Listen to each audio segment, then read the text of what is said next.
स्वागत है इतिहास के सुनहरे पन्नों की अनोखी यात्रा पर। वीडियो पसंद आए तो वीडियो को लाइक करें और सब्सक्राइब करें। श्लोक -45 त्रैगुण्य विषया वेदा निस्त्रैगुण्यो भवार्जुन निर्द्वंद्वो नित्य सत्वस्थो निर्योगक्षेम आत्मवान। अनुवाद। वेद तीनों गुणों के कार्य का ही वर्णन करने वाले हैं। हे अर्जुन, तू तीनों गुणों से रहित हो जा, निर्द्वंद्व हो जा, निरंतर नित्य वस्तु में स्थित हो जा, योगक्षेम की चाहना भी मत रख और परमात्म प्रायण हो जा। हे अर्जुन, वेदों का विषय तीन गुणों से संबंधित संसार से है। तुम त्रिगुणातीत, निर्द्वंद्व, नित्य सत्व शुद्धता में स्थित, योगक्षेम से रहित और आत्मवान बनो। टिप्पणी। व्याख्या। त्रैगुण्य विषया वेदा है। यहाँ वेदों से तात्पर्य वेदों के उस अंश से है जिसमें तीनों गुणों का और तीनों गुणों के कार्य स्वर्गादि भोग भूमियों का वर्णन है। यहाँ उपर्युक्त पदों का तात्पर्य वेदों की निंदा में नहीं है, प्रत्युत निष्काम भाव की महिमा में है। जैसे हीरे के वर्णन के साथ साथ कांच का वर्णन किया जाए तो उसका तात्पर्य कांच की निंदा करने में नहीं है, प्रत्युत हीरे की महिमा बताने में है। ऐसे ही यहाँ निष्काम भाव की महिमा बताने के लिए ही वेदों के सकाम भाव का वर्णन आया है, निंदा के लिए नहीं। वेद केवल तीनों गुणों का कार्य संसार का ही वर्णन करने वाले हैं, ऐसी बात भी नहीं है। वेदों में परमात्मा और उनकी प्राप्ति के साधनों का भी वर्णन हुआ है। निस्त्रैगुण्यो भवार्जुन। है अर्जुन, तू तीनों गुणों के कार्य रूप संसार की इच्छा का त्याग करके असंसारी बन जा, अर्थात संसार से ऊंचा उठ जा। निर्द्वंद्व। संसार से ऊंचा उठने के लिए रागद्वेष आदि द्वंद्वों से रहित होने की बड़ी भारी आवश्यकता है, क्योंकि ये ही वास्तव में मनुष्य के शत्रु हैं, अर्थात उसको संसार में फंसाने वाले हैं। गीता 3:34। टिप्पणी पर 0:81। इसलिए तू संपूर्ण द्वंद्वों से रहित हो जा। यहाँ भगवान अर्जुन को निर्द्वंद्व होने की आज्ञा क्यों दे रहे हैं? कारण कि द्वंद्वों से सम्मोह होता है, संसार में फंसावट होती है। गीता 7:27। जब साधक निर्द्वंद्व होता है तभी वह दृढ़ होकर भजन कर सकता है। गीता 7:28। निर्द्वंद्व होने से साधक सुखपूर्वक संसार बंधन से मुक्त हो जाता है। गीता 5:3। निर्द्वंद्व होने से मूर्ता चली जाती है। गीता 15:5। निर्द्वंद्व होने से साधक कर्म करता हुआ भी बंधता नहीं। गीता 4:22। तात्पर्य है कि साधक की साधना निर्द्वंद्व होने से ही दृढ़ होती है। इसलिए भगवान अर्जुन को निर्द्वंद्व होने की आज्ञा देते हैं। दूसरी बात, अगर संसार में किसी भी वस्तु व्यक्ति आदि में राग होगा तो दूसरी वस्तु व्यक्ति आदि में द्वेष हो जाएगा, यह नियम है। ऐसा होने पर भगवान की उपेक्षा हो जाएगी, यह भी एक प्रकार का द्वेष है। परंतु जब साधक का भगवान में प्रेम हो जाएगा तब संसार से द्वेष नहीं होगा, प्रत्युत संसार से स्वाभाविक उपरति हो जाएगी। उपरति होने की पहली अवस्था यह होगी कि साधक का प्रतिकूलता में द्वेष नहीं होगा किंतु उसकी उपेक्षा होगी। उपेक्षा के बाद उदासीनता होगी और उदासीनता के बाद उपरति होगी। उपरति में रागद्वेष सर्वथा मिट जाते हैं। इस क्रम में अगर सूक्ष्मता से देखा जाए तो उपेक्षा में रागद्वेष के संस्कार रहते हैं, उदासीनता में रागद्वेष की सत्ता रहती है और उपरति में रागद्वेष के न संस्कार रहते हैं न सत्ता रहती है, किंतु रागद्वेष का सर्वथा अभाव हो जाता है। नित्य सत्वस्थ द्वंद्वों से रहित होने का उपाय यह है कि जो नित्य निरंतर रहने वाला सर्वत्र परिपूर्ण परमात्मा निर्योगक्षेमः। टिप्पणी पर 082.1। तू योग और क्षेम की। टिप्पणी पर 082.2। इच्छा भी मत रख, क्योंकि जो केवल मेरे परायण होते हैं उनके योगक्षेम का वहन मैं स्वयं करता हूँ। गीता 9:22। आत्मवान। तू केवल परमात्मा के परायण हो जा। एक परमात्म प्राप्ति का ही लक्ष्य रख। संबंध तीनों गुणों से रहित निर्द्वंद्व आदि हो जाने से क्या होगा, इसे आगे के श्लोक में बताते हैं। विभिन्न अनुपातों में सत्व, रज और तम, इन तीन गुणों के संयोग से प्राणियों का निर्माण हुआ है। अंतकरण, मन और बुद्धि इन तीन गुणों का ही कार्य है। तीन गुणों के परे जाने का अर्थ है मन के परे जाना। तांबा, जस्ता और टिन से निर्मित किसी मिश्र धातु का पात्र बना हो और यदि उसमें से इन तीनों धातुओं को विलग करने के लिए कहा जाए तो उसका अर्थ उस पात्र को ही नष्ट करना होगा। उपनिषद साधक को मन के परे जाने का उपदेश देते हैं, जिससे साधक को आत्मस्वरूप से ईश्वर का परिचय होगा। उपनिषदों के इस स्पष्ट उपदेश को यथार्थ में नहीं समझने के कारण अनेक हिंदू लोग अपने धर्म से अलग हो गए और इसलिए गीता में पुनर्जागरण का आह्वान किया गया। औपनिषदिक अर्थ को ही यहाँ दूसरे शब्दों में कहा, अर्जुन तुम त्रिगुणातीत बनो। यदि कोई चिकित्सक किसी रोगी के लिए ऐसी औषधि लिख देता है जो विश्व में कहीं भी उपलब्ध न हो तो उस चिकित्सक का लिखा हुआ उपचार व्यर्थ है। इसी प्रकार आत्म साक्षात्कार के लिए त्रिगुणों के परे जाने का उपदेश भले ही श्रेष्ठ हो, परंतु कौन सी साधना के अभ्यास से उसे संपादित किया जाए, इसका स्पष्टीकरण यदि नहीं किया गया है तो वह उपदेश निरर्थक है। ज्ञान, क्रिया और निष्क्रियता ये क्रमश सत्व, रज और तमोगुण के लक्षण हैं। इस श्लोक की दूसरी पंक्ति में त्रिगुणों के ऊपर उठकर असीम आनंद में स्थित होने की साधना बताई गई है। पूर्व उपदिष्ट समत्व भाव का ही उपदेश यहाँ दूसरे शब्दों में किया गया है। परस्पर भिन्न एवं विपरीत लक्षणों वाले सुख दुख, शीतोष्ण, लाभ हानि इत्यादि जीवन के द्वंद्वात्मक अनुभव हैं। इन सब में संभाव में रहने का अर्थ ही निर्द्वंद्व होना है, इनसे मुक्त होना है। यही उपदेश श्री कृष्ण अर्जुन को दे रहे हैं। नित्य सत्वस्थ तीनों गुणों में सत्वगुण सूक्ष्मतम एवं स्वभाव से शुद्ध है, तथापि शोकात्मक रजोगुण और मोहात्मक तमोगुण के संबंध से उसमें अशुद्धि भी आ जाती है। मोह का अर्थ है वस्तु को यथार्थ रूप में न पहचानना, आवरण, जिसके कारण वस्तु का अनुभव किसी अन्य रूप में ही होता है, जिसे विक्षेप कहते हैं और जिसका परिणाम है शोक। अत सत्वगुण में स्थित होने का अर्थ विवेकजनित शांति में स्थित होना है। सत्वस्थ बनने के लिए सतत सजग प्रयत्न की अपेक्षा है। निर्योगक्षेमः योग का अर्थ है अप्राप्त वस्तु को प्राप्त करना और प्राप्त वस्तु के रक्षण का नाम है क्षेम। मनुष्य के सभी प्रयत्न योग और क्षेम के लिए होते हैं। अत इन दो शब्दों में विश्व के सभी प्राणियों के कर्म समाविष्ट हैं। दूसरे शब्दों में कहा जा सकता है कि अहंकार और स्वार्थ से प्रेरित कर्मों का निर्देश योग और क्षेम के द्वारा किया गया है। मनुष्य की चिंताओं और विक्षेपों का कारण भी ये दो ही हैं। निर्योगक्षेम बनने का अर्थ है इन दोनों को त्याग देना, जिससे चिंताओं से मुक्ति तत्काल ही मिलती है।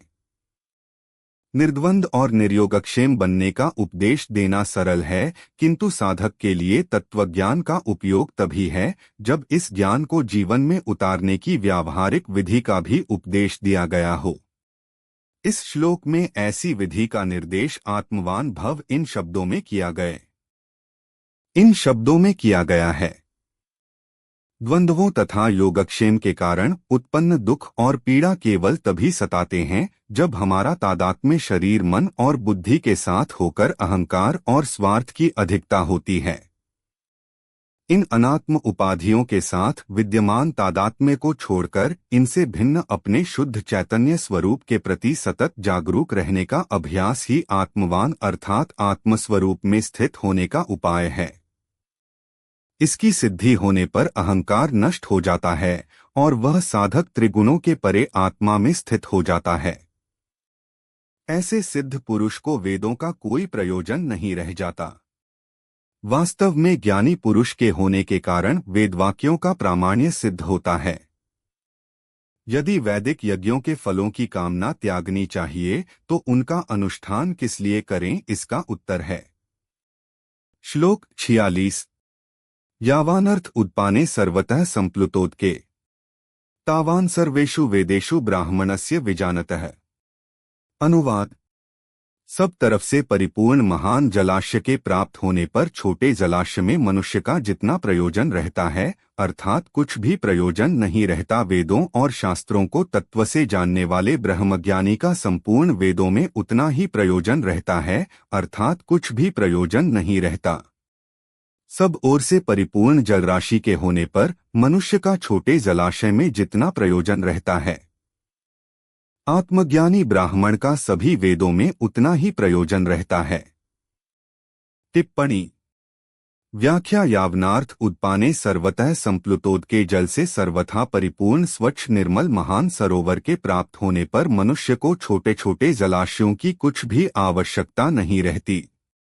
कारण कि छोटे से जलाशय में अगर हाथ पैर धोए जाए तो उसमें मिट्टी घुल जाने से वह जल स्नान के लायक नहीं रहता, और अगर उसमें स्नान किया जाए तो वह जल कपड़े धोने के लायक नहीं रहता, और यदि उसमें कपड़े धोए जाए तो वह जल पीने के लायक नहीं रहता।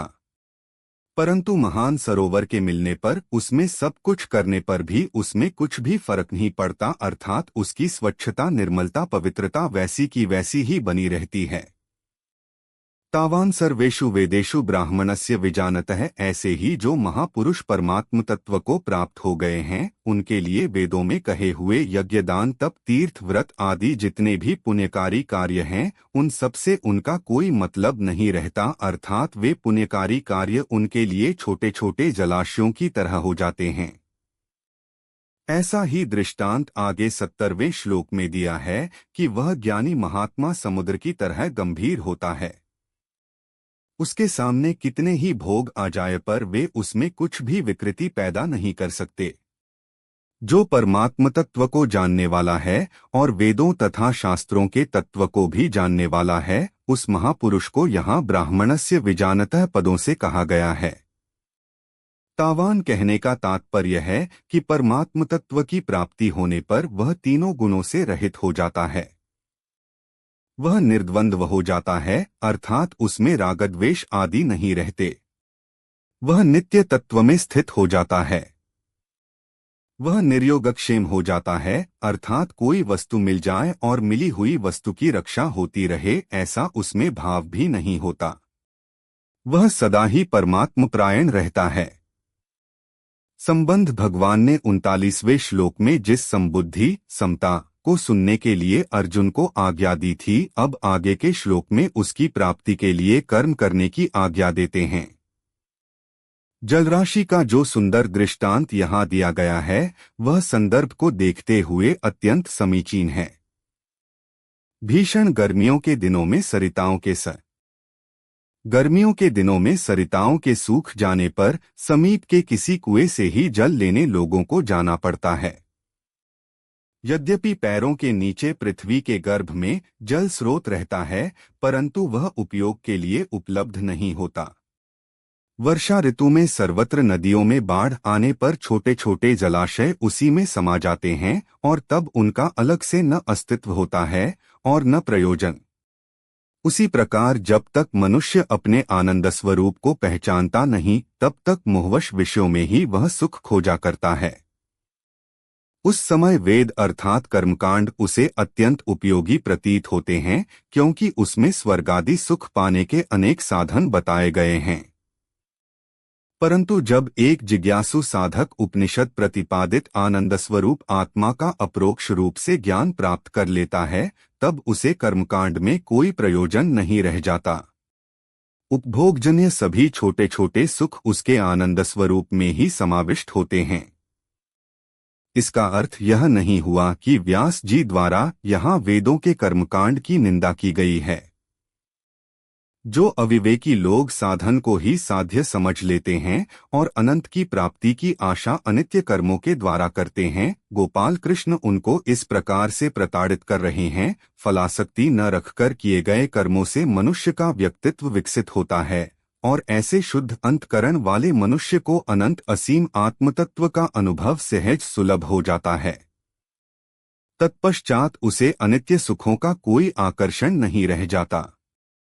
वेद हमें अपने ही शुद्ध चैतन्य स्वरूप का बोध कराते हैं।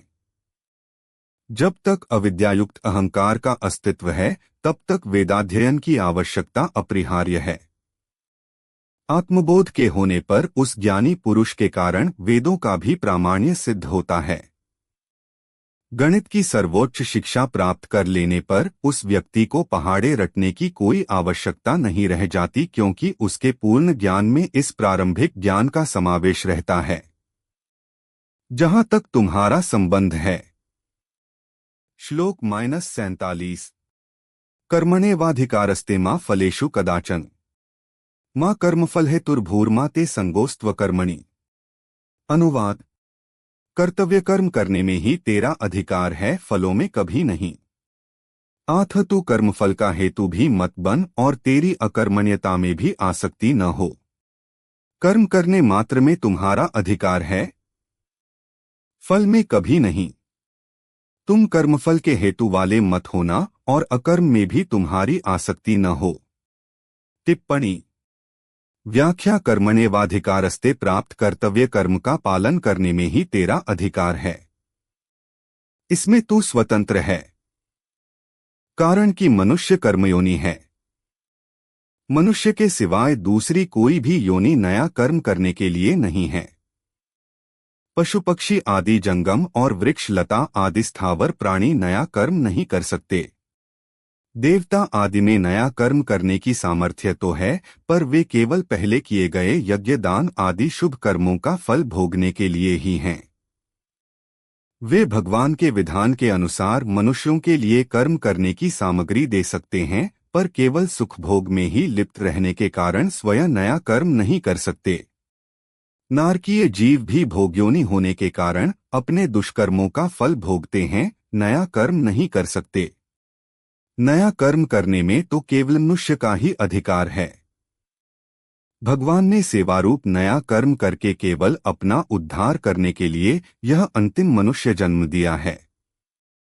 अगर यह कर्मों को अपने लिए करेगा तो बंधन में पड़ जाएगा, और अगर कर्मों को न करके आलस्य प्रमाद में पड़ा रहेगा तो बार बार जन्मता मरता रहेगा। आथ भगवान कहते हैं कि तेरा केवल सेवारूप कर्तव्य कर्म करने में ही अधिकार है। कर्मण कर्तव्य कर्म करने में ही अधिकार है। कर्मणि पद में एक वचन देने का तात्पर्य है कि मनुष्य के सामने देश काल घटना परिस्थिति आदि को लेकर शास्त्र विहित कर्म तो अलग अलग होंगे, पर एक समय में एक मनुष्य किसी एक कर्म को ही तत्परतापूर्वक कर सकता है। जैसे क्षत्रिय होने के कारण अर्जुन के लिए युद्ध करना, दान देना आदि कर्तव्य कर्मों का विधान है, पर वर्तमान में युद्ध के समय वह एक युद्धरूप कर्तव्य कर्म ही कर सकता है, दान आदि कर्तव्य कर्म नहीं कर सकता।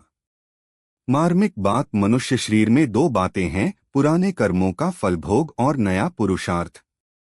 दूसरी योनियों में केवल पुराने कर्मों का फलभोग है, अर्थात कीट पतंग पशु पक्षी देवता ब्रह्मलोक तक की योनियां भोग्योनियां हैं। इसलिए उनके लिए ऐसा करो और ऐसा मत करो यह विधान नहीं है। पशु पक्षी कीट पतंग आदि जो कुछ भी कर्म करते हैं उनका वह कर्म भी फलभोग में है, कारण कि उनके द्वारा किया जाने वाला कर्म उनके प्रारब्ध के अनुसार पहले से ही रचा हुआ है। उनके जीवन में अनुकूल प्रतिकूल परिस्थिति का जो कुछ भोग होता है वह भोग भी फलभोग में ही है। परंतु मनुष्य शरीर तो केवल नए पुरुषार्थ के लिए ही मिला है, जिससे यह अपना उद्धार कर ले। इस मनुष्य शरीर में दो विभाग हैं, एक तो इसके सामने पुराने कर्मों के फल रूप में अनुकूल प्रतिकूल परिस्थिति आती है, और दूसरा यह नया पुरुषार्थ नए कर्म करता है। नए कर्मों के अनुसार ही इसके भविष्य का निर्माण होता है। इसलिए शास्त्र संत महापुरुषों का विधि निषेध राज्य आदि का शासन केवल मनुष्यों के लिए ही होता है, क्योंकि मनुष्य में पुरुषार्थ की प्रधानता है, नए कर्मों को करने की स्वतंत्रता है। परंतु पिछले कर्मों के फलस्वरूप मिलने वाली अनुकूल प्रतिकूल रूप परिस्थिति को बदलने में यह परतंत्र है। तात्पर्य है कि मनुष्य कर्म करने में स्वतंत्र और फल प्राप्ति में परतंत्र है, परंतु अनुकूल प्रतिकूल रूप से प्राप्त परिस्थिति का सदुपयोग करके मनुष्य उसको अपने उद्धार की साधन सामग्री बना सकता है, क्योंकि यह मनुष्य शरीर अपने उद्धार के लिए ही मिला है। इसलिए इसमें नया पुरुषार्थ भी उद्धार के लिए है और पुराने कर्मों के फल रूप से प्राप्त परिस्थिति भी उद्धार के लिए ही है। इसमें एक विशेष समझने की बात है कि इस मनुष्य जीवन में प्रारब्ध के अनुसार जो भी शुभ या अशुभ परिस्थिति आती है, उस परिस्थिति को मनुष्य सुखदायी या दुखदायी तो मान सकता है, पर वास्तव में देखा जाए तो उस परिस्थिति से सुखी या दुखी होना कर्मों का फल नहीं है, प्रत्युत मूर्खता का फल है। कारण की परिस्थिति तो बाहर से बनती है और सुखी दुखी होता है यह स्वयं। उस परिस्थिति के साथ तादात्म्य करके ही यह सुख दुख का भोक्ता बनता है। अगर मनुष्य उस परिस्थिति के साथ तादात्म्य न करके उसका सदुपयोग करे तो वही परिस्थिति उसका उद्धार करने के लिए साधन सामग्री बन जाएगी। सुखदायी परिस्थिति का सदुपयोग है दूसरों की सेवा करना और दुखदायी परिस्थिति का सदुपयोग है सुख भोग की इच्छा का त्याग करना। दुखदायी परिस्थिति आने पर मनुष्य को कभी भी घबराना नहीं चाहिए, प्रत्युत यह विचार करना चाहिए कि हमने पहले सुख भोग की इच्छा से ही पाप किए थे और वे ही पाप दुखदायी परिस्थिति के रूप में आकर नष्ट हो रहे हैं। इसमें एक लाभ यह है कि उन पापों का प्रायश्चित हो रहा है और हम शुद्ध हो रहे हैं। दूसरा लाभ यह है कि हमें इस बात की चेतावनी मिलती है कि अब हम सुख भोग के लिए पाप करेंगे तो आगे भी इसी प्रकार दुखदायी परिस्थिति आएगी। इसलिए सुख भोग की इच्छा से अब कोई काम करना ही नहीं है, प्रत्युत प्राणी मात्र के हित के लिए ही काम करना है। तात्पर्य यह हुआ है पशु पक्षी कीटक। पशु पक्षी कीट पतंग आदि योनियों के लिए पुराने कर्मों का फल और नया कर्म ये दोनों ही भोग रूप में हैं, और मनुष्य के लिए पुराने कर्मों का फल और नया कर्म पुरुषार्थ ये दोनों ही उद्धार के साधन हैं। माँ फलेषु कदाचन, फल में तेरा किंचन मात्र भी अधिकार नहीं है, अर्थात फल की प्राप्ति में तेरी स्वतंत्रता नहीं है, क्योंकि फल का विधान तो मेरे अधीन है। आथ फल की इच्छा न रखकर कर्तव्य कर्म कर। अगर तू फल की इच्छा रखकर कर्म करेगा तो तू बंध जाएगा फले सक्तो निबध्यते, गीता 5:12। कारण की फलेच्छा अर्थात भोक्तृत्व पर ही कर्तव्य टिका हुआ है, अर्थात भोक्तृत्व से ही कर्तृत्व आता है। फलेच्छा सर्वथा मिटने से कर्तृत्व मिट जाता है और कर्तृत्व मिटने से मनुष्य कर्म करता हुआ भी नहीं बंधता। भाव यह हुआ कि वास्तव में मनुष्य कर्तृत्व में उतना फंसा हुआ नहीं है जितना फलेच्छा अर्थात भोक्तृत्व में फंसा हुआ है। टिप्पणी पर 084। दूसरी बात, जितने भी कर्म होते हैं वे सभी प्राकृत पदार्थों और व्यक्तियों के संगठन से ही होते हैं। पदार्थों और व्यक्तियों के संगठन के बिना स्वयं कर्म कर ही नहीं सकता, अतः इनके संगठन के द्वारा किए हुए कर्म का फल अपने लिए चाहना ईमानदारी नहीं है। अतः कर्म का फल चाहना मनुष्य के लिए हितकारक नहीं है। फल में तेरा अधिकार नहीं है, इससे यह बात सिद्ध हो जाती है कि फल के साथ संबंध जोड़ने में अथवा न जोड़ने में मात्र मनुष्य स्वतंत्र हैं, सबल हैं। इसमें वे पराधीन और निर्बल नहीं हैं। फलेषु पद में बहुवचन देने का तात्पर्य है कि मनुष्य कर्म तो एक करता है पर उस कर्म के फल अनेक चाहता है। जैसे मैं अमुक कर्म कर रहा हूं तो इससे मेरे को पुण्य हो जाए, संसार में मेरी कीर्ति हो जाए, लोग मेरे को अच्छा समझें, मेरा आदर सत्कार करें, मेरे को इतना धन प्राप्त हो जाए, आदि आदि। निष्काम होने के उपाय: एक, कामना पैदा होने से अभाव होता है, कामना की पूर्ति होने से परतंत्रता और पूर्ति न होने से दुख होता है, तथा कामना पूर्ति का सुख लेने से नई कामना की उत्पत्ति होती है और सकाम भाव पूर्वक नए नए कर्म करने की रुचि बढ़ती चली जाती है। ऐसा ठीक ठीक समझ लेने से निष्कामता स्वतः आ जाती है। 2, कर्म नित्य नहीं है क्योंकि उनका आरंभ और अंत होता है, तथा उन कर्मों का फल भी नित्य नहीं है क्योंकि उनका भी संयोग और वियोग होता है, परंतु स्वयं नित्य है। अनित्य कर्म और कर्मफल से नित्य स्वरूप को कोई लाभ नहीं होता। ऐसा ठीक समझ लेने से निष्कामता आ जाती है। निष्काम होने से संसार का संबंध छूट जाता है और परमात्म तत्व की प्राप्ति हो जाती है। कर्मों में निष्काम होने के लिए साधक में तेजी का विवेक भी होना चाहिए और सेवा भाव भी होना चाहिए, क्योंकि इन दोनों के होने से ही कर्मयोग ठीक तरह से आचरण में आएगा, नहीं तो कर्म हो जाएंगे पर योगन ही होगा। तात्पर्य है कि अपने सुखाराम का त्याग करने में तो विवेक की प्रधानता होना चाहिए और दूसरों को सुखाराम पहुंचाने में सेवा भाव की प्रधानता होना चाहिए। माँ कर्मफल हेतुर्भुवः, तू कर्मफल का हेतु भी मत बन। तात्पर्य है कि शरीर, इंद्रिया, मन, बुद्धि आदि कर्म सामग्री के साथ अपनी किंचन मात्र भी ममता नहीं रखनी चाहिए, क्योंकि इनमें ममता होने से मनुष्य कर्मफल का हेतु बन जाता है। आगे 5वें अध्याय के 11वें श्लोक में भी भगवान ने शरीर, मन, बुद्धि और इंद्रियों के साथ केवलह पद देकर बताया है कि शरीर आदि के साथ किंचन मात्र भी ममता नहीं होनी चाहिए। शुभ क्रियाओं में फल की इच्छा न होने पर भी मेरे द्वारा किसी का उपकार हो गया, किसी का हित हो गया, किसी को सुख पहुंचा, ऐसा भाव हो जाता है तो यह कर्मफल का हेतु बनना है। यह कर्मफल का हेतु बनना है, कारण कि ऐसा भाव होने से शुभ कर्म के साथ और मन, बुद्धि, इंद्रियों आदि के साथ संबंध हो जाता है, जो कि असत का संग है। वास्तव में अंतःकरण, बाह्यकरण और क्रियाओं के साथ हमारा कोई संबंध नहीं है। इनका संबंध समष्टि संसार के साथ है। जैसे दूसरे किसी व्यक्ति के द्वारा दूसरे किसी का हित होता है तो उसमें हम अपना संबंध नहीं मानते, उसमें अपने को निमित्त नहीं मानते। ऐसे ही अपने कहलाने वाले शरीर आदि से किसी का हित हो जाए तो उसमें अपने को निमित्त न माने। जब अपने को किसी भी क्रिया में निमित्त हेतु नहीं मानेंगे तो कर्मफल का हेतु भी नहीं बनेंगे।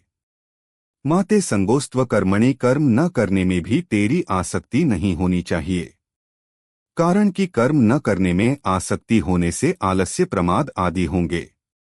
कर्मफल में आसक्ति रहने से जैसा बंधन होता है वैसा ही बंधन कर्म न करने में आलस्य, प्रमाद आदि होने से होता है, क्योंकि आलस्य प्रमाद का भी एक भोग होता है, अर्थात उनका भी एक सुख होता है जो तमोगुण है। निद्रालस्य प्रमादोत्थ तत्ताम समुदाहृतम, गीता 18:39, और जिसका फल अधोगति होता है, अधोगच्छन्ति तामसाः, गीता 14:18। तात्पर्य यह हुआ है कि राग आसक्ति कहीं भी होगी तो वह बांधने वाली हो ही जाएगी। कारण गुणसंगोस्य सत्सद्यो निजन्मसु, गीता 13:21। कर्मरहित होने से हमें लौकिक लाभ होगा, संसार में हमारी प्रसिद्धि होगी आदि कोई सांसारिक प्रयोजन भी नहीं होना चाहिए, और समाधि लग जाने से आध्यात्मिक तत्व में हमारी स्थिति होगी आदि कोई पारमार्थिक प्रयोजन भी नहीं होना चाहिए। तात्पर्य है कि कर्म न करने से सांसारिक और पारमार्थिक उन्नति होगी, यह भी कर्म न करने में आसक्ति है, क्योंकि वास्तविक तत्व कर्म करने और न करने से अतीत है। इस श्लोक में भगवान का यह तात्पर्य मालूम देता है कि परिवर्तनशील वस्तु, व्यक्ति, पदार्थ, क्रिया, घटना, परिस्थिति, अवस्था, स्थूल सूक्ष्म कारण, शरीर आदि के साथ साधक की सर्वथा निर्लिप्तता होनी चाहिए। इनके साथ किंचन मात्र भी किसी तरह का संबंध नहीं होना चाहिए। इस श्लोक के 4 चरणों में 4 बातें आई हैं। 1. कर्म करने में ही तेरा अधिकार है। 2. फल में कभी तेरा अधिकार नहीं है। 3. तू कर्मफल का हेतु भी मत बन। और 4. कर्म न करने में भी तेरी आसक्ति न हो। इनमें से पहले और चौथे चरण की बात एक है तथा दूसरे और तीसरे चरण की बात एक है। पहले चरण में कर्म करने में अधिकार बताया है और चौथे चरण में कर्म न करने में आसक्ति होने का निषेध किया है। दूसरे चरण में फल की इच्छा का निषेध किया है और तीसरे चरण में फल का हेतु बनने का निषेध किया है। तात्पर्य यह हुआ कि अकर्मण्यता में रुचि होने से प्रमाद, आलस्य आदि तामसी वृत्ति के साथ तेरा संबंध हो जाएगा। कर्म एवं कर्मफल के साथ संबंध जोड़ने से तेरा राजसी वृत्ति के साथ संबंध हो जाएगा। प्रमाद, आलस्य, कर्म, कर्मफल आदि का संबंध न रहने पर जो विवेकजन्य सुख होता है, प्रकाश मिलता है, ज्ञान मिलता है, उसके साथ संबंध जोड़ने से सात्विकी वृत्ति के साथ संबंध हो जाएगा। इनके साथ संबंध होना ही जन्म मरण का कारण है। आथ साधक कर्म कर्मफल और इनके त्याग का सुख इनमें से किसी के भी साथ अपना संबंध न जोड़े, इनमें राग या आसक्ति न करे। कर्म करते हुए इनके साथ संबंध न रखना ही कर्मयोग है। संबंध पूर्व श्लोक में कर्म करने की आज्ञा देने के बाद अब भगवान कर्म करते हुए सम रहने का प्रकार बताते हैं। वेद प्रतिपादित सिद्धांत के अनुसार ईश्वरार्पण बुद्धि और निष्काम भाव से किए गए कर्म अंतकरण को शुद्ध करते हैं। आत्मबोध के पूर्व चित्त शुद्धि होना अनिवार्य है। गीत पूर्व चित्त शुद्धि होना अनिवार्य है। गीता में इसी सिद्धांत की पुष्टि करते हुए विशद विवरण में वैयक्तिक और सामाजिक सभी कर्मों का समावेश कर लिया गया है, जबकि वेदों में कर्म से तात्पर्य यज्ञयागादि धार्मिक विधियों से ही था। अपरिपक्व बुद्धि से तत्वज्ञान जैसा गंभीर विषय समझ में नहीं आ सकता। पर्याप्त विचार किए बिना उपर्युक्त श्लोक का अर्थ असंभव ही प्रतीत होगा। अधिक से अधिक कोई यह मान लेगा कि उस काल में दरिद्र को दरिद्र ही रखने में और धनवान को उन पर अत्याचार करने की धार्मिक अनुमति इस श्लोक में दी गई है। केवल बौद्धिक विचार करने वाले व्यक्ति को फलासक्ति न रखकर कर्म करने का आदर्श अव्यावहारिक और असंभव प्रतीत होगा, परंतु वही व्यक्ति अध्ययन के पश्चात अपने कर्म क्षेत्र में इसका पालन करके देखे तो उसे यह ज्ञात होगा कि जीवन में वास्तविक सफलताओं को प्राप्त करने की यही एकमात्र कुंजी है। इसके पूर्व प्रेरणा का जीवन जीने की कला जो कर्मयोग के रूप में बताई गई थी, उसी की शिक्षा यहाँ श्री कृष्ण पुनः अर्जुन को दे रहे हैं। अनुचित संकल्प विकल्प जीवन के विष हैं। जीवन में सभी असफलताओं का मूल मनस्थिरता के अभाव में निहित है, जो सामान्यत भविष्य में संभाव्य हानि के भय की कल्पना मात्र का परिणाम होता है। हम में से अधिकांश लोग असफलता के भय से महान कार्य को अपने हाथों में लेना ही स्वीकार नहीं करते, और जो कोई थोड़े लोग ऐसा साहस करते भी हैं तो अल्पकाल के बाद निरुत्साहित होकर उस कार्य को अपूर्ण ही छोड़ देते हैं। इसका कारण एक ही है, मन की शक्ति का अपव्यय। इस अपव्यय के परिहार का एकमात्र उपाय है किसी श्रेष्ठ आदर्श के प्रति सब कर्मों का समर्पण। प्रेरणायुक्त इन कर्मों की परिसमाप्ति गौरवमयी सफलता में ही होती है। यह कर्म का सनातन नियम है। भविष्य का निर्माण सदैव वर्तमान में होता है। आगामी कल की फसल आज के जोतने और बीज बोने पर निर्भर है, किंतु भविष्य में संभावित फसल की हानि की कल्पना करके ही यदि कोई कृषक भूमि जोतने और बीजारोपण के अवसरों को वर्तमान समय में खो देता है तो यह निश्चित है कि भविष्य में उसे कोई फसल मिलने वाली नहीं। उन्नत भविष्य के लिए वर्तमान समय का उपयोग बुद्धिमत्तापूर्वक करना चाहिए। भूतकाल तो मृत है और भविष्य अभी अनुत्पन्न। वर्तमान में अकुशलता से कार्य करने पर व्यक्ति को भविष्य में किसी बड़ी सफलता की आशा नहीं करनी चाहिए। इस सुविदित और बोधगम्य मूलभूत सत्य को गीता की भाषा में इस प्रकार कह सकते हैं कि यदि तुम सफलता चाहते हो तो ऐसे मन से प्रयत्न कभी नहीं करो जो फल प्राप्ति की चिंता एवं भय से बिखरा हुआ हो। यहाँ कर्मफल से शास्त्र का क्या तात्पर्य है, इसे सूक्ष्म विचार से समझना आवश्यक और लाभप्रद होगा। सम्यक विचार करने से यह ज्ञात होगा कि वास्तव में कर्मफल स्वयं कर्म से कोई भिन्न वस्तु नहीं है। वर्तमान में किया गया कर्म ही भविष्य में फल के रूप में प्रकट होता है। वास्तविकता यह है कि कर्म की समाप्ति अथवा पूर्णता उसके फल में ही है, जो उससे भिन्न नहीं है। अतकर्मफल की चिंता करके उसी में डूबे रहने का अर्थ है शक्तिशाली गतिशील वर्तमान से पलायन करना और अनुत्पन्न भविष्य की कल्पना में बने रहना। संक्षेप में भगवान का आह्वान है कि मनुष्य को व्यर्थ की चिंताओं में प्राप्त समय को नहीं खोना चाहिए, वरन बुद्धिमत्तापूर्वक उसका सदुपयोग करना चाहिए। भविष्य का निर्माण अपने आप होगा और कर्मयोगी को प्राप्त होगी श्रेष्ठ आध्यात्मिक उन्नति। निष्कर्ष यह निकलता है कि अर्जुन के लिए इस युद्ध का प्रयोजन धर्म पालन जैसा युद्ध का प्रयोजन धर्म पालन जैसा श्रेष्ठ आदर्श है, यह समझकर उसे अपनी पूरी योग्यता से कर्म में प्रवृत्त होना चाहिए। प्रेरणायुक्त कर्मों का सुफल अवश्य मिलेगा और उसके साथ ही चित्त शुद्धि के रूप में आध्यात्मिक फल भी प्राप्त होगा। एक सच्चा कर्मयोगी बनने के लिए इस श्लोक में 4 नियम बताए गए हैं।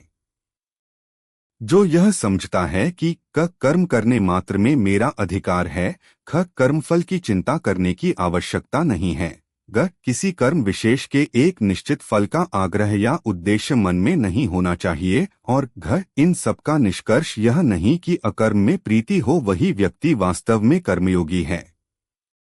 संक्षेप में इस उपदेश का प्रयोजन मनुष्य को चिंता मुक्त बनाकर कर्म करते हुए दैवी आनंद में निमग्न रहकर जीना सिखाना है। कर्म करना ही उसके लिए सबसे बड़ा पुरस्कार और उपहार है। श्रेष्ठ कर्म करने के संतोष और आनंद में वह अपने आप को भूल जाता है। कर्म है साधन और आत्मानुभूति है साध्य। ईश्वर का स्मरण करते हुए सभी बाह्य चुनौतियों का तत्परता से सामना करते हुए मनुष्य सरलतापूर्वक शांति और वासना क्षय द्वारा चित्त की शुद्धि प्राप्त कर सकता है। जितनी अधिक मात्रा में चित्त में शुद्धि होगी उतनी ही अधिक आत्मानुभूति उसे सुलभ होगी। यदि कर्मफल की आसक्ति रखकर कर्म न करें तो फिर उन्हें कैसे करना चाहिए, इसका उत्तर है। श्लोक -48 योगस्थः कुरु कर्माणि संगं त्यक्त्वा धनंजय सिद्ध्य सिद्ध्योः समो भूत्वा समत्व योग उच्यते। अनुवाद: हे धनंजय, तू आसक्ति का त्याग करके सिद्धि सिद्धि में सम होकर योग में स्थित हुआ कर्मों को कर, क्योंकि समत्व ही योग कहा जाता है। हे धनंजय, आसक्ति को त्याग कर तथा सिद्धि और असिद्धि में संभाव होकर योग में स्थित हुए तुम कर्म करो। यह संभाव ही योग कहलाता है।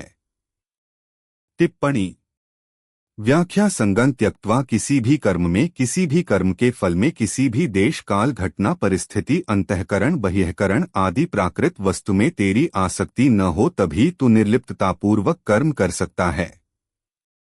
अगर तू कर्म फल आदि किसी में भी चिपक जाएगा तो निर्लिप्तता कैसे रहेगी, और निर्लिप्तता रहे बिना वह कर्म मुक्तिदायक कैसे होगा। सिद्ध्य सिद्ध्योः समो भूत्वा, आसक्ति के त्याग का परिणाम क्या होगा, सिद्धि और असिद्धि में समता हो जाएगा। कर्म का पूरा होना अथवा न होना, सांसारिक दृष्टि से उसका फल अनुकूल होना अथवा प्रतिकूल होना, उस कर्म को करने से आदर निरादर प्रशंसा निंदा होना, अंतःकरण की शुद्धि होना अथवा न होना आदि आदि जो सिद्धि और असिद्धि है उसमें सम रहना चाहिए। टिप्पणी पर 086 कर्मयोगी की इतनी समता अर्थात निष्काम भाव होना चाहिए कि कर्मों की पूर्ति हो चाहे न हो, फल की प्राप्ति हो चाहे न हो, अपनी मुक्ति हो चाहे न हो, मुझे तो केवल कर्तव्य कर्म करना है। साधक को असंगता का अनुभव न हुआ हो, उसमें समता न आई हो तो भी उसका उद्देश्य असंग होने का सम होने का ही हो। जो बात उद्देश्य में आ जाती है वही अंत में सिद्ध हो जाती है। आथ साधन रूप समता से अर्थात अंतःकरण की समता से साध्य रूप समता स्वतः आ जाती है। तदा योगम वाप्स्यसि। 2:53 योगस्थः कुरु कर्माणि सिद्धिय सिद्धि में सम होने के बाद उस समता में निरंतर अटल स्थित रहना ही योगस्थ होना है। जैसे किसी कार्य के आरंभ में गणेश जी का पूजन करते हैं तो उस पूजन को कार्य करते समय हरदम साथ में नहीं रखते, ऐसे ही कोई यह न समझ ले कि आरंभ में एक बार सिद्धि सिद्धि में सम हो गए तो अब उस समता को हरदम साथ में नहीं रखना है, रागद्वेष करते रहना है। इसलिए भगवान कहते हैं कि समता में हरदम स्थित रहते हुए ही कर्तव्य कर्म को करना चाहिए। समत्व योग उच्यते, समता ही योग है, अर्थात समता परमात्मा का स्वरूप है। वह समता अंतःकरण में निरंतर बनी रहनी चाहिए। आगे 5वें अध्याय के 19वें श्लोक में भगवान कहेंगे कि जिनका मन समता में स्थित हो गया है उन लोगों ने जीवित अवस्था में ही संसार को जीत लिया है, क्योंकि ब्रह्मा निर्दोष और सम है, अतः उनकी स्थिति ब्रह्म में ही है। समता का नाम योग है, यह योग की परिभाषा है। इसी को आगे 6ठे अध्याय के 23वें श्लोक में कहेंगे कि दो अखों के संयोग का जिसमें वियोग है उसका नाम योग है। ये दोनों परिभाषाएं वास्तव में एक ही हैं। जैसे दांत की बीमारी में खुजली का सुख होता है और जलन का दुहक होता है, पर ये दोनों ही बीमारी होने से दुहक रूप है, ऐसे ही संसार के संबंध से होने वाला सुख और दुहक दोनों ही वास्तव में दुहक रूप हैं। ऐसे संसार से संबंध विच्छेद का नाम ही दुहक संयोग वियोग है। आथ चाहे दुहकों के संयोग का वियोग अर्थात सुख दुहक से रहित होना कहें, चाहे सिद्धि असिद्धि में अर्थात सुख दुहक में सम होना कहें, एक ही बात है। इस श्लोक का तात्पर्य यह हुआ कि स्थूल सूक्ष्म और कारण शरीर से होने वाली मात्र क्रियाओं को केवल संसार की सेवा रूप से करना है, अपने लिए नहीं। ऐसा करने से ही समता आएगी। बुद्धि और समता संबंधी विशेष बात, बुद्धि दो तरह की होती है, अव्यवसायत्मिका और व्यवसायत्मिका। जिसमें सांसारिक सुख भोग आराम मान बढ़ाई आदि प्राप्त करने का ध्येय होता है, वह बुद्धि अव्यवसायत्मिका होती है। गीता 2:44। जिसमें समता की प्राप्ति करने का, अपना कल्याण करने का ही उद्देश्य रहता है, वह बुद्धि व्यवसायत्मिका होती है। गीता 2:41। अव्यवसायत्मिका बुद्धि अनंत होती है और व्यवसायत्मिका बुद्धि एक होती है। जिसकी बुद्धि अव्यवसायत्मिका होती है, वह स्वयं अव्यवसायी अव्यवसित होता है। बुद्धयो व्यवसाय नाम 2:41 तथा वह संसारी होता है। जिसकी बुद्धि व्यवसायत्मिका होती है, वह स्वयं व्यवसायी व्यवसित होता है। व्यवसितो ही सह 9:30 तथा वह साधक होता है। समता भी दो तरह की होती है, साधन रूप समता और साध्य रूप समता। साधन रूप समता अंतःकरण की होती है और साध्य रूप समता परमात्म स्वरूप की होती है। सिद्धि सिद्धि अनुकूलता प्रतिकूलता आदि में सम रहना अर्थात अंतःकरण में रागद्वेष का न होना साधन रूप समता है, जिसका वर्णन गीता में अधिक हुआ है। इस साधन रूप समता से जिस स्वतः सिद्ध समता की प्राप्ति होती है, वह साध्य रूप समता है, जिसका वर्णन इसी अध्याय के 53वें श्लोक में तदा योगम वाप्स्यसि पदों से हुआ है।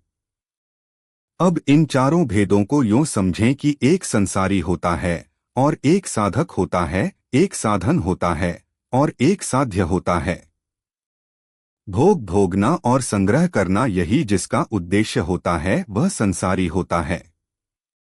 उसकी एक व्यवसायत्मिका बुद्धि नहीं होती, प्रत्युत कामनारूपी शाखाओं वाली अनंत बुद्धियां होती हैं। मेरे को तो समता की प्राप्ति ही करनी है, चाहे जो हो जाए, ऐसा निश्चय करने वाले की व्यवसायत्मिका बुद्धि होती है। ऐसा साधक जब व्यवहारक क्षेत्र में आता है, तब उसके सामने सिद्धि असिद्धि लाभ हानि अनुकूल प्रतिकूल परिस्थिति आदि आने पर वह उनमें सम रहता है, रागद्वेष नहीं करता। इस साधन रूप समता से वह संसार से ऊंचा उठ जाता है। इहैव तैर्जितः सर्गो येषां सामे स्थितं मनः। गीता 5:19 का पूर्वार्ध। साधन रूप समता से स्वतः सिद्ध समरूप परमात्मा की प्राप्ति हो जाती है। निर्दोष ही समम ब्रह्मा तस्मात् ब्रह्मणि ते स्थिताः। गीता 5:19 का उत्तरार्ध। संबंध 39वें से 48वें श्लोक तक। 39वें से 48वें श्लोक तक जिस संबुद्धि वर्णन हुआ है, सकाम कर्म की अपेक्षा उस संबुद्धि की श्रेष्ठता आगे के श्लोक में बताते हैं।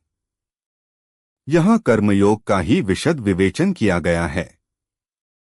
इस श्लोकार्थ पर विचार करने से ज्ञात होगा कि अहंकार की पूर्ण निवृत्ति के बिना इस मार्ग में सफलता नहीं मिल सकती और इसकी निवृत्ति का उपाय है मन का समत्वभाव। इस श्लोक में प्रथम बार योग शब्द का प्रयोग किया गया है और यहीं पर उसकी परिभाषा भी दी है कि समत्व योग कहलाता है। इस योग में दृढ़ स्थित होने पर ही निष्काम कर्म किए जा सकते हैं। कर्मयोगी के लिए केवल इतना पर्याप्त नहीं कि समभाव में रहकर वह कर्म करे, परंतु इस नित्य परिवर्तनशील जगत में रहते हुए इस समभाव को दृढ़ करने का सतत प्रयत्न करे। इसके लिए उपाय है कर्मों के तात्कालिक फलों के प्रति संग आसक्ति का त्याग। कर्मों को कुशलतापूर्वक करने के लिए जिस संग को त्यागने के लिए यहाँ कहा गया है, उस पर हम विचार करेंगे। इसके पूर्व के श्लोकों में श्री कृष्ण ने जिन आसक्तियों का त्याग करने को कहा था वे सब संग शब्द से इंगित की गई हैं, अर्थात विपरीत धारणाएं, झूठी आशाएं, दिवा स्वप्न, कर्म फल की चिंताएं और भविष्य में संभाव्य अनर्थों का भय, इन सब का त्याग करना चाहिए। त्याज्य गुणों की इस सूची को देखकर किसी भी साधनरत सच्चे साधक को यह सब करना असंभव ही प्रतीत होगा, परंतु उपनिषदों के सिद्धांतों को ध्यान में रखकर और अधिक विचार करने पर हम सरलता से इस गुत्थी को सुलझा सकेंगे। उपर्युक्त सभी कष्टप्रद धारणाएं एवं गुत्थियां भ्रांति जनित अहंकार की ही हैं। यह अहंकार क्या है? भूतकाल की स्मृतियों और भविष्य की आशाओं की गठरी। अहंकारमय जीवन का अर्थ है मृत क्षणों की श्मशान भूमि अथवा काल के गर्भ में रहना, जहां अनुत्पन्न भविष्य स्थित है। इनमें व्यस्त रहते हुए वर्तमान समय को हम खो देते हैं, जो हमें कर्म करने और लक्ष्य पाने के लिए उपलब्ध होता है। वर्तमान में प्राप्त सुअवसर रूपी धन का यह मूर्खतापूर्ण अपव्यय है, जिसका संकेत व्यास जी इन शब्दों में करते हैं, संग त्याग कर समत्व योग में स्थित हुए तुम कर्म करो। वर्तमान की अग्नि में भूत भविष्य चिंता भय आशा, इन सबको जलाकर कर्म करना स्फूर्ति और प्रेरणा का लक्षण है। इस प्रकार अहंकार के विस्मरण और कर्म करने में ही पूर्ण आनंद है। ऐसे कर्म का फल सदैव महान होता है। कलाकृति के निर्माण के क्षणों में अपने आप को कृति के आनंद में निमग्न होकर कार्यरत कलाकार इस तथ्य का प्रमाण है। वैसे इसे समझने के लिए कोई महान कलाकार होने की आवश्यकता नहीं है। जीवन में किसी कार्य को पूरी लगन और उत्साह से जब हम कर रहे होते हैं, उस समय यदि वहां कोई व्यक्ति आकर खड़ा हो जाए तब भी हमें उसका भान नहीं रहता। आनंद की उस अनुभूति से नीचे अहंकार के स्तर पर उतरकर आगंतुक को उत्तर देने में भी हमें कुछ समय लग जाता है। अहंकार को भूलकर जो कार्य किए जाते हैं उनमें कर्ता को यश अथवा अपयश की कोई चिंता नहीं रहती, क्योंकि फल की चिंता का अर्थ है भविष्य की चिंता और भविष्य में रहने का अर्थ है वर्तमान को खोना। स्फूर्त जीवन का आनंद वर्तमान के प्रत्येक क्षण में निहित होता है। कहा जाता है कि प्रत्येक क्षण का आनंद स्वयं में परिपूर्ण है। भगवान श्री कृष्ण अर्जुन को जीवन की सभी परिस्थितियों में समान रहते हुए कर्म करने का उपदेश देते हैं। योगस्थ होकर किए कर्मों की तुलना में अन्य कर्मों के विषय में भगवान कहते हैं। श्लोक -49 दूरेण ह्यवरं कर्म बुद्धियोगात् धनंजय बुद्धो शरणमन्विच्छ कृपण शरणमन्विच्छ कृपणाय फलहेतवः। अनुवाद: बुद्धियोग समता की अपेक्षा सकाम कर्म दूर से अत्यंत ही निकृष्ट है। आथ हे धनंजय, तू बुद्धि समता का आश्रय ले, क्योंकि फल के हेतु बनने वाले अत्यंत दीन हैं। इस बुद्धियोग की तुलना में सकाम कर्म अत्यंत निकृष्ट हैं। इसलिए हे धनंजय, तुम बुद्धि की शरण लो, फल की इच्छा करने वाले कृपण दीन हैं। टिप्पणी व्याख्या: दूरेण ह्यवरं कर्म बुद्धियोगात्, बुद्धियोग अर्थात समता की अपेक्षा सकाम भाव से कर्म करना अत्यंत ही निकृष्ट है। कारण कि कर्म भी उत्पन्न और नष्ट होते हैं तथा उन कर्मों के फल का भी संयोग और वियोग होता है, परंतु योग समता नित्य है, उसका कभी वियोग नहीं होता, उसमें कोई विकृति नहीं होती। आथ समता की अपेक्षा सकाम कर्म अत्यंत ही निकृष्ट हैं। संपूर्ण कर्मों में समता ही श्रेष्ठ है। समता के बिना तो मात्र जीव कर्म करते ही रहते हैं तथा उन कर्मों के परिणाम में जन्मते मरते और दुख भोगते रहते हैं। कारण कि समता के बिना कर्मों में उद्धार करने की ताकत नहीं है। कर्मों में समता ही कुशलता है। अगर कर्मों में समता नहीं होगी तो शरीर में अहंतामता हो जाएगी, और शरीर में अहंतामता होना ही पशु बुद्धि है। भागवत में शुकदेव जी ने राजा परीक्षित से कहा है, त्वंतु राजन मरिष्येति पशु बुद्धिमिमा जहि। 12:5-2 अर्थात हे राजन, अब तुम यह पशु बुद्धि छोड़ दो कि मैं मर जाऊंगा। दूरेण कहने का तात्पर्य है कि जैसे प्रकाश और अंधकार कभी समकक्ष नहीं हो सकते, ऐसे ही बुद्धियोग और सकाम कर्म भी कभी समकक्ष नहीं हो सकते। इन दोनों में दिन रात की तरह महान अंतर है। कारण कि बुद्धियोग तो परमात्मा की प्राप्ति कराने वाला है और सकाम कर्म जन्म मरण देने वाला है। बुद्धो शरण मन विच तू बुद्धि समता की शरण ले। समता में निरंतर स्थित रहना ही उसकी शरण लेना है। समता में स्थित रहने से ही तुझे स्वरूप में अपनी स्थिति का अनुभव होगा। कृपणाः फलहेतवः कर्मों के फल का हेतु बनना अत्यंत निकृष्ट है।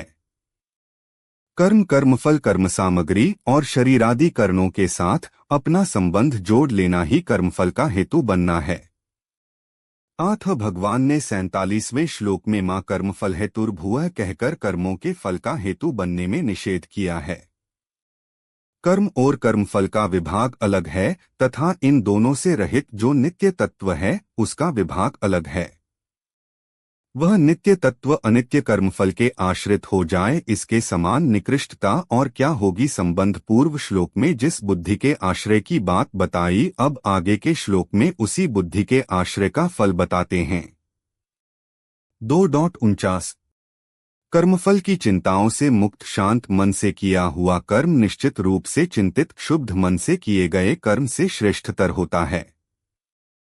इस श्लोक में प्रयुक्त बुद्धियोग शब्द से कुछ व्याख्याकारों को एक और नया योग गीता में उपदेश किया गया ज्ञात होता है, परंतु मेरे अपने विचार के अनुसार ऐसा अर्थ खींचतान कर किया हुआ प्रतीत होता है। उपनिषदों में अंतकरण की निश्चयात्मक वृत्ति को बुद्धि तथा संकल्पात्मक वृत्ति को मन की संज्ञा दी गई है। संदेह और विक्षेप की स्थिति में वृत्तियों को मन कहते हैं। एकाग्रता निश्चय एवं शांति की स्थिति में अंतकरण की वृत्ति को बुद्धि कहा जाता है। अत बुद्धियोग का अर्थ हुआ बुद्धि के निश्चित किए अर्थ में, कार्य में दृढ़ता से स्थिर होना। निश्चय ही दृढ़ता मन का बुद्धि के अनुशासन में रहना तथा अंतर्बाह्य परिस्थितियों का स्वामी होना बुद्धियोग के लक्षण हैं। जीवन के परम लक्ष्य को आंखों से ओझल किए बिना प्राप्त कर्तव्यों का पालन ही बुद्धियोग है। गीता की सामान्य प्रस्तावना, जिसमें व्यक्तित्व का विघटन एवं वासनाक्षय के द्वारा उसके संगठन का विवेचन किया गया है, के प्रकाश में बुद्धियोग का अर्थ यह हो सकता है, साधक का जीवन में बुद्धि के अनुसार रहने का सतत प्रयत्न, मन को बुद्धि के अनुशासन में लाकर उसके निर्देशानुसार काम करने के प्रयत्न को बुद्धियोग कहते हैं। इस प्रकार पूर्वार्जित वासनाओं के क्षय द्वारा अहंकार का नाश होता है और उसके नाश का अर्थ है बुद्धियोग में स्थिति। अत यहाँ अर्जुन को बुद्धि की शरण में जाने का उपदेश दिया गया है। बुद्धियोग का आश्रय ग्रहण करने में एक प्रबल कारण है। यदि मन की प्रवृत्तियों के अनुसार ही कर्म करते रहे तो चित्त में असंख्य विक्षेप तो उत्पन्न होते ही हैं, परंतु साथ ही नई नई वासनाओं का संचय भी होता है, जिनका सघन आवरण आत्मस्वरूप पर पड़ता है। भगवान ऐसे लोगों को कृपण कहते हैं। वास्तव में वे ही दीन हैं।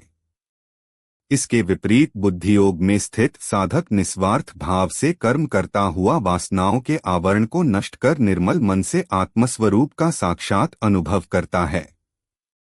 अब संभाव में रहकर कर्तव्य पालन करने वाले को क्या फल मिलता है वह जानो। श्लोक 50 बुद्धियुक्तो जहातीह उभे सुकृत दुष्कृते तस्माद्योगा युजस्व योगः कर्मसु कौशलम।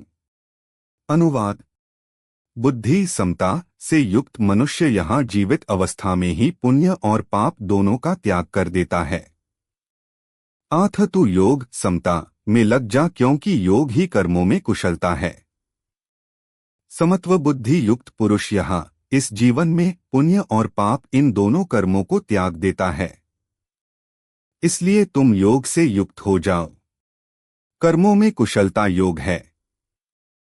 टिप्पणी व्याख्या दूरेण ह्यवरन कर्म बुद्धियोगात बुद्धियोग अर्थात समता की अपेक्षा सकाम भाव से कर्म करना अत्यंत ही निकृष्ट है। कारण कि कर्म भी उत्पन्न और नष्ट होते हैं तथा उन कर्मों के फल का भी संयोग और वियोग होता है। परंतु योग समता नित्य है, उसका कभी वियोग नहीं होता, उसमें कोई विकृति नहीं होती। आत्म समता की अपेक्षा सकाम कर्म अत्यंत ही निकृष्ट हैं। संपूर्ण कर्मों में समता ही श्रेष्ठ है। समता के बिना तो मात्र जीव कर्म करते ही रहते हैं तथा उन कर्मों के परिणाम में जन्मते मरते और दुख भोगते रहते हैं। कारण कि समता के बिना कर्मों में उद्धार करने की ताकत नहीं है। कर्मों में समता ही कुशलता है।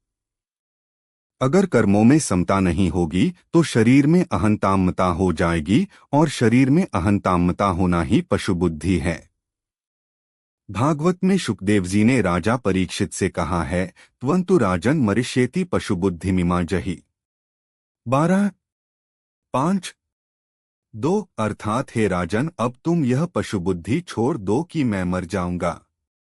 दूरेण कहने का तात्पर्य है कि जैसे प्रकाश और अंधकार कभी समकक्ष नहीं हो सकते, ऐसे ही बुद्धियोग और सकाम कर्म भी कभी समकक्ष नहीं हो सकते। इन दोनों में दिन रात की तरह महान अंतर है। कारण कि बुद्धियोग तो परमात्मा की प्राप्ति कराने वाला है और सकाम कर्म जन्म मरण देने वाला है। बुद्धो शरण मन विच तू बुद्धि समता की शरण ले। समता में निरंतर स्थित रहना ही उसकी शरण लेना है। समता में स्थित रहने से ही तुझे स्वरूप में अपनी स्थिति का अनुभव होगा। कृपणाः फलहेतवः कर्मों के फल का हेतु बनना अत्यंत निकृष्ट है। कर्म कर्मफल कर्म सामग्री और शरीरादि करणों के साथ अपना संबंध जोड़ लेना ही कर्मफल का हेतु बनना है। आठ भगवान ने 47वें श्लोक में मां कर्मफल हेतुर्भुवः कहकर कर्मों के फल का हेतु बनने में निषेध किया है। कर्म और कर्मफल का विभाग अलग है कर्मफल का विभाग अलग है तथा इन दोनों से रहित जो नित्य तत्व है उसका विभाग अलग है। वह नित्य तत्व अनित्य कर्मफल के आश्रित हो जाए, इसके समान निकृष्टता और क्या होगी। संबंध पूर्व श्लोक में जिस बुद्धि के आश्रय की बात बताई, अब आगे के श्लोक में उसी बुद्धि के आश्रय का फल बताते हैं। 2.50 व्याख्या बुद्धियुक्तो जहातीह उभे सुकृत दुष्कृते समतायुक्त मनुष्य जीवित अवस्था में ही पुण्य पाप का त्याग कर देता है, अर्थात उसको पुण्य पाप नहीं लगते, वह उनसे रहित हो जाता है। जैसे संसार में पुण्य पाप होते ही रहते हैं पर सर्वव्यापी परमात्मा को वे पुण्य पाप नहीं लगते, ऐसे ही जो समता में निरंतर स्थित रहता है उसको पुण्य पाप नहीं लगते। गीता 2:38 समता एक ऐसी विद्या है जिससे मनुष्य संसार में रहता हुआ ही संसार से सर्वथा निर्लिप्त रह सकता है। जैसे कमल का पत्ता जल से ही उत्पन्न होता है और जल में ही रहता है पर वह जल से लिप्त नहीं होता, ऐसे ही समतायुक्त पुरुष संसार में रहते हुए भी संसार से निर्लिप्त रहता है। पुण्य पाप उसका स्पर्श नहीं करते, अर्थात वह पुण्य पाप से असंग हो जाता है। वास्तव में यह स्वयं चेतन स्वरूप पुण्य पाप से रहित ही केवल असत पदार्थों शरीर आदि के साथ संबंध जोड़ने से ही पुण्य पाप लगते हैं। अगर यह असत पदार्थों के साथ संबंध न जोड़े तो यह आकाश की तरह निर्लिप्त रहेगा, इसको पुण्य पापन ही लगेंगे। तस्माद्योगा युजस्व, इसलिए तुम योग में लग जाओ, अर्थात निरंतर समता में स्थित रहो। वास्तव में समता तुम्हारा स्वरूप है। तुम नित्य निरंतर समता में ही स्थित रहते हो। केवल रागद्वेष के कारण तुम्हारे को उस समता का अनुभव नहीं हो रहा है। अगर तुम हरदम समता में स्थित न रहते तो सुख और दुख का ज्ञान तुम्हें कैसे होता, क्योंकि ये दोनों ही अलग अलग हैं। जब इन दोनों का तुम्हें ज्ञान होता है तो तुम इनके आने जाने में सदा समरूप से रहते हो। इसी समता का तुम अनुभव करो। योगः कर्मसु कौशलम, कर्मों में योग ही कुशलता है, अर्थात कर्मों की सिद्धि असिद्धि में और उन कर्मों के फल के प्राप्ति अप्राप्ति में सम रहना ही कर्मों में कुशलता है। उत्पत्ति विनाशशील कर्मों में योग के सिवाय दूसरी कोई महत्व की चीज नहीं है। इन पदों में भगवान ने योग की परिभाषा नहीं बताई है, प्रत्युत योग की महिमा बताई है। अगर इन पदों का अर्थ कर्मों में कुशलता ही योग है, ऐसा किया जाए तो क्या आपत्ति है? अगर ऐसा अर्थ किया जाएगा तो जो बड़ी कुशलता से सावधानी पूर्वक चोरी करता है, उसका वह चोरी रूप कर्म भी योग हो जाएगा। अतः ऐसा अर्थ करना अनुचित है।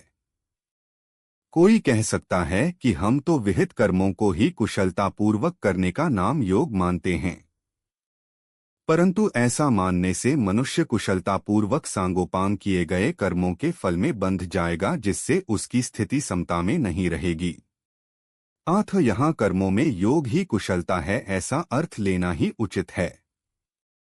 कारण कि कर्मों को करते हुए भी जिसके अंतःकरण में समता रहती है, वह कर्म और उनके फल में बंधेगा नहीं। इसलिए उत्पत्ति विनाशशील कर्मों को करते हुए सम रहना ही कुशलता है, बुद्धिमानी है। दूसरी बात, पीछे के 2 श्लोकों में तथा इस श्लोक के पूर्वार्ध में भी योग समता का ही प्रसंग है, कुशलता का प्रसंग ही नहीं है। इसलिए भी कर्मों में योग ही कुशलता है, यह अर्थ लेना प्रसंग के अनुसार युक्तियुक्त है। संबंध अब पीछे के श्लोक को पुष्ट करने के लिए भगवान आगे के श्लोक में उदाहरण देते हैं। 2.50 भावनाओं की दुर्बलताओं से ऊपर उठकर जो पुरुष समत्व बुद्धियुक्त हो जाता है, वह पाप और पुण्य दोनों के बंधनों से मुक्त हो जाता है। पाप और पुण्य मन की धारणाएं हैं और उनकी प्रतिक्रियाएं मन पर वासनाओं के रूप में अंकित होती हैं। मनरूपी विक्षुब्ध समुद्र के साथ जो व्यक्ति तादात्म्य नहीं करता, वह वासनाओं की ऊंची ऊंची तरंगों के द्वारा न तो ऊपर फेंका जाएगा और न नीचे ही डुबोया जाएगा। यहाँ वर्णित मन का बुद्धि के साथ युक्त होना ही बुद्धियुक्त शब्द का अर्थ है। इस संपूर्ण प्रकरण में गीता का मानव मात्र को आह्वान है कि वह केवल इंद्रियों के विषय स्थूल देह और मन के स्तर पर ही न रहे, जो उसके व्यक्तित्व का बाह्यतम पक्ष है। इनसे सूक्ष्मतर बुद्धि का उपयोग कर उसको अपने वास्तविक पुरुषत्व को व्यक्त करना चाहिए। प्राणियों की सृष्टि में केवल बौद्धिक क्षमताओं के कारण ही मनुष्य को सर्वोच्च स्थान प्राप्त है।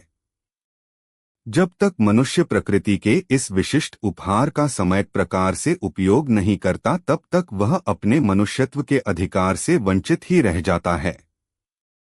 अर्जुन से मानसिक उन्माद त्याग कर वीर पुरुष के समान परिस्थितियों का स्वामी बनकर रहने के लिए भगवान कहते हैं। उस समय अर्जुन इतना भावुक और दुर्बल हो गया था कि वह अपनी व अन्यों के शारीरिक सुरक्षा की चिंता करने लगा था।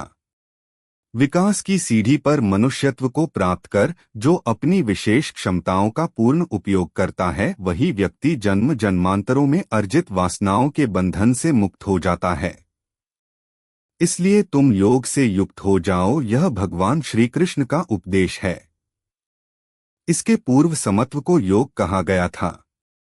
अब इस संदर्भ में व्यास जी योग की और विशद परिभाषा देते हैं कि कर्म में कुशलता योग है। किसी भी विषय के शास्त्रीय ग्रंथ में यदि भिन्न भिन्न अध्यायों में एक ही शब्द की विभिन्न परिभाषाएं दी गई हों, तो समझने में कठिनाई और भ्रांति होगी। फिर धर्म के इस शास्त्रीय ग्रंथ में एक ही शब्द की विभिन्न परिभाषाएं कैसे बताई हुई हैं? उपर्युक्त परिभाषा को ठीक से समझने पर इस समस्या का स्वयं समाधान हो जाएगा। योग की पूर्वोक्त परिभाषा यहाँ भी संग्रहित है, अन्यथा मन के संभाव का अर्थ अकर्मण्यता एवं शिथिलता उत्पन्न करने वाली मन की समता को ही कोई समझ सकता है। इस श्लोक में ऐसी त्रुटिपूर्ण धारणा को दूर करते हुए कहा गया है कि समस्त प्रकार के द्वंद्वों में मन के संतुलन को न खोकर कुशलतापूर्वक कर्म करना ही कर्मयोग है। इस श्लोक के स्पष्टीकरण से श्री कृष्ण का उद्देश्य ज्ञात होता है कि कर्मयोग की भावना से कर्म करने पर वासनाओं का क्षय होता है। वासनाओं के दबाव से ही मन में विक्षेप उठते हैं, किंतु वासनाक्षय के कारण मन स्थिर और शुद्ध होकर मनन निदिध्यासन और आत्मानुभूति के योग्य बन जाता है। योग शब्द का इस अथमेर प्रयोग कर व्यास जी हमारे मन में उसके प्रति व्याप्त भ्रांति को दूर कर देते हैं। समत्व भाव एवं कर्म में कुशलता की क्या आवश्यकता है? उत्तर में कहते हैं। श्लोक -51 कर्मजं बुद्धियुक्ता ही फलं त्यक्त्वा मनीषिणः जन्मबन्धविनिर्मुक्ताः पदं गच्छन्त्यनामयम्। अनुवाद। समतायुक्त मनीषी साधक कर्मजन्य फल का त्याग करके जन्मरूप बंधन से मुक्त होकर निर्विकार पद को प्राप्त हो जाते हैं। बुद्धियोग युक्त मनीषी लोग कर्मजन्य फलों को त्याग कर जन्मरूप बंधन से मुक्त हुए अनामय अर्थात निर्दोष पद को प्राप्त होते हैं। टिप्पणी। व्याख्या। कर्मजं बुद्धियुक्ता ही फलं त्यक्त्वा मनीषिणः, जो समता से युक्त हैं वे ही वास्तव में मनीषी अर्थात बुद्धिमान हैं। 18वें अध्याय के 10वें श्लोक में भी कहा है कि जो मनुष्य अकुशल कर्मों से द्वेष नहीं करता और कुशल कर्म करता और कुशल कर्मों में राग नहीं करता वह मेधावी बुद्धिमान है। कर्म तो फल के रूप में परिणत होता ही है, उसके फल का त्याग कोई कर ही नहीं सकता। जैसे कोई खेती में निष्काम भाव से बीज बोए तो क्या खेती में अनाज नहीं होगा, बोया है तो पैदा अवश्य होगा। ऐसे ही कोई निष्काम भाव पूर्वक कर्म करता है तो उसको कर्म का फल तो मिलेगा ही। यहाँ कर्मजन्य फल का त्याग करने का अर्थ है कर्मजन्य फल की इच्छा, कामना, ममता, वासना का त्याग करना। इसका त्याग करने में सभी समर्थ हैं। जन्मबंध विनिर्मुक्ताः, समतायुक्त मनीषी साधक जन्मरूप बंधन से मुक्त हो जाते हैं। कारण कि समता में स्थित हो जाने से उनमें रागद्वेष, कामना, वासना, ममता आदि दोष किंचन मात्र भी नहीं रहते, उनके पुनर्जन्म का कारण ही नहीं रहता। वे जन्म मरण रूप बंधन से सदा के लिए मुक्त हो जाते हैं। पदं गच्छन्त्यनाम्यम, आमय नाम रोग का है।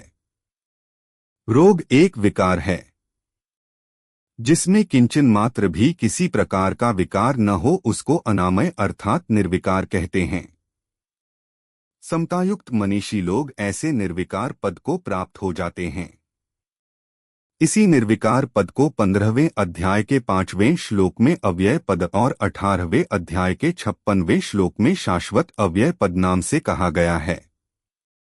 यद्यपि गीता में सत्वगुण को भी अनामय कहा गया है 14:6, पर वास्तव में अनामय निर्विकार तो अपना स्वरूप अथवा परमात्म तत्व ही है, क्योंकि वह गुणातीत तत्व है जिसको प्राप्त होकर फिर किसी को भी जन्म मरण के चक्कर में नहीं आना पड़ता। परमात्म तत्व की प्राप्ति में हेतु होने से भगवान ने सत्वगुण को भी अनामय कह दिया है। अनामय पद को प्राप्त होना क्या है? प्रकृति विकारशील है तो उसका कार्य शरीर संसार भी विकारशील है। स्वयं निर्विकार होते हुए भी जब यह विकारी शरीर के साथ तादात्म्य कर लेता है तब यह अपने को भी विकारी मान लेता है, परंतु जब यह शरीर के साथ माने हुए संबंध का त्याग कर देता है तब इसको अपने सहज निर्विकार स्वरूप का अनुभव हो जाता है। इस स्वाभाविक निर्विकारता का अनुभव होने को ही यहाँ अनामय पद को प्राप्त होना कहा गया है। इस श्लोक में बुद्धियुक्ताः और मनीषिणः पद में बहुवचन देने का तात्पर्य है कि जो भी समता में स्थित हो जाते हैं वे सबके सब अनामय पद को प्राप्त हो जाते हैं, मुक्त हो जाते हैं। उनमें से कोई भी बाकी नहीं रहता। इस तरह समता अनामय पद की प्राप्ति का अचूक उपाय है। इससे यह नियम सिद्ध होता है कि जब उत्पत्ति विनाशशील पदार्थों के साथ संबंध नहीं रहता तब स्वतः सिद्ध निर्विकारता का अनुभव हो जाता है। इसके लिए कुछ भी परिश्रम नहीं करना पड़ता, क्योंकि उस निर्विकारता का निर्माण नहीं करना पड़ता, वह तो स्वतः स्वाभाविक ही है। संबंध पूर्व श्लोक में बताए अनामय पद की प्राप्ति का क्रम क्या है, इसे आगे के 2 श्लोकों में बताते हैं। योगयुक्त बनने के उपदेश को सुनकर अर्जुन के मन में प्रश्न उठा कि आखिर संभाव से उसको कर्म क्यों करने चाहिए। भगवान इस प्रश्न का कुछ पूर्वानुमान कर इस श्लोक में उसका उत्तर देते हैं। बुद्धियुक्त मनीषी का अर्थ है वह पुरुष जो जीने की कला को जानता हुआ फल की चिंताओं से मुक्त होकर मन के पूर्ण संतुलन को बनाए हुए सभी कर्म करता है। दूसरे शब्दों में अहंकार और स्वार्थ से रहित व्यक्ति ही मनीषी कहलाता है। मन के साथ तादात्म्य से अहंकार उत्पन्न होता है और वह फलासक्ति के कारण बंधनों में फंस जाता है। जीवन में उच्च लक्ष्य को रखने पर ही अहंकार और स्वार्थ का त्याग संभव है। वीडियो पसंद आया हो तो चैनल को सब्सक्राइब और वीडियो को लाइक करें।